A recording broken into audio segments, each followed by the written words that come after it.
Okay, we're going to look at something called literal equations, and sometimes it's called changing the subject. But let's see. Let's take a look at, say you've got this equation that you probably know, A equals 1/2 B times H. So it's an equation in the, if you have a triangle in the real world, you can find the area of it by going 1/2 the base times the height. Well, if you knew the base and the area, what if you knew the base and the area and somebody said, what would the height be of that triangle be if you knew the base and the area? Well, there's a way to rearrange the equation and make H the subject. And well, let's just see how we do this. Now, we want to get H by itself. We can get rid of this fraction here, so we'll just have an H and a B by multiplying both sides of the equation by 2. 2 times 1/2 is 1. 2 times A is 2A. So it turns into BH equals 2A. Now we'd like to get the H by itself, and this BH means it's being multiplied by B. Well, you want to cancel that multiplication. You have to do the opposite of multiplication. You have to divide both sides by B. B divided by B, now that cancels. That equals 1. And 2A divided by B, that's how you show it. 2A with a line and a B underneath it. Well, there you've got it. H equals 2A over B, but we can write the H first. H equals 2A over B. Now, if we know the area and we know the base, we can just put those two numbers in there and we'll get what H is automatically. The height is equal to double the area divided by the base. So that was a sort of straightforward one, but look at it real closely in the questions we do, you have to do something like that. This next equation is an equation that kind of changed the world. It was based on a whole bunch of people that did science and thinking way back in the 1700s, before that.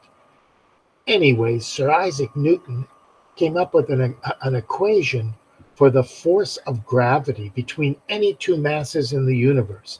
Like little m could stand for the moon and big M could stand for the earth. F is the force of gravity between the two objects, and R is how far apart they are, the distance between the masses.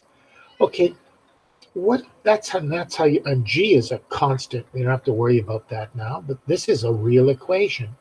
If you were asked to solve for R, to find R, in other words, make R the subject, gee, what would you do?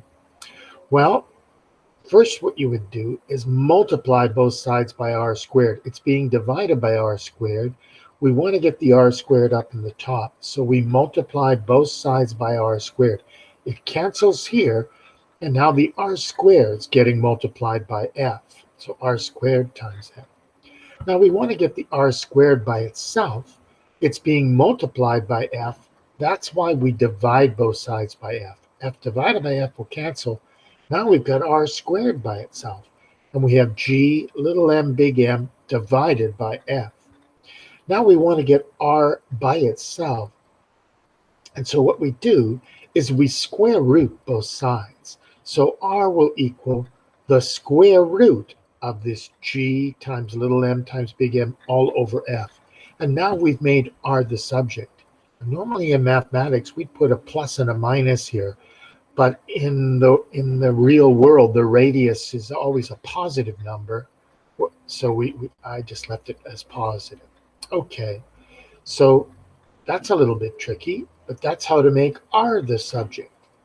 Now let's look at one that's even a little bit more tricky because it involves fractions.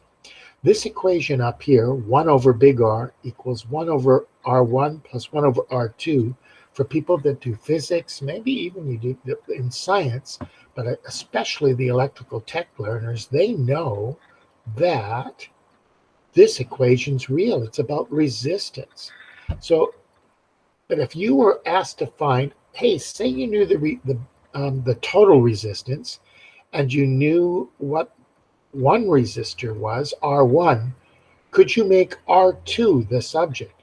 Well, it's a little bit tricky. The first step, though, is really a good step because, see, look, you've got 3 fractions here. If you multiply by all the things that are in the denominator, you'll make the fractions go away. we're going to make R2. We're going to find R2. We're going to try and make it the subject. But to make the fractions go away, we multiply everything by the denominator. So R times R1 times R2. Well, what happens? R1 and R2 survive, but the big R cancels. Here, the R1 cancels and the R and R2 survive. When you multiply the top by them, you get a canceling thing here. And here the R2 cancels and you get the R times R1. Well, we've made all the fractions disappear just by multiplying by the denominators. That's a key thing with fractions and solving equations.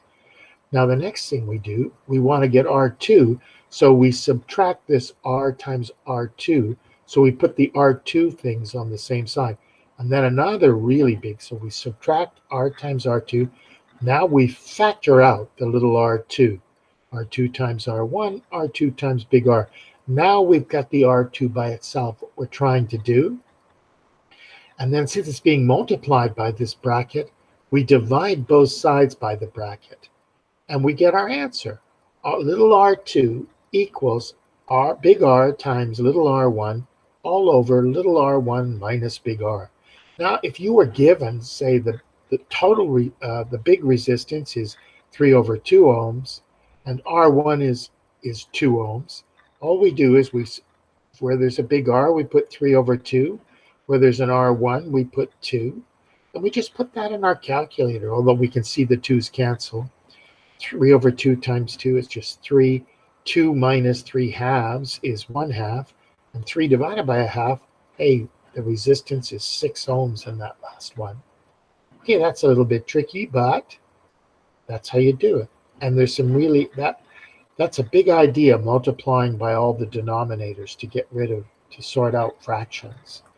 Now, there's a whole bunch of equations for these literal equations where you change the subject to make a different, where you solve for a particular letter.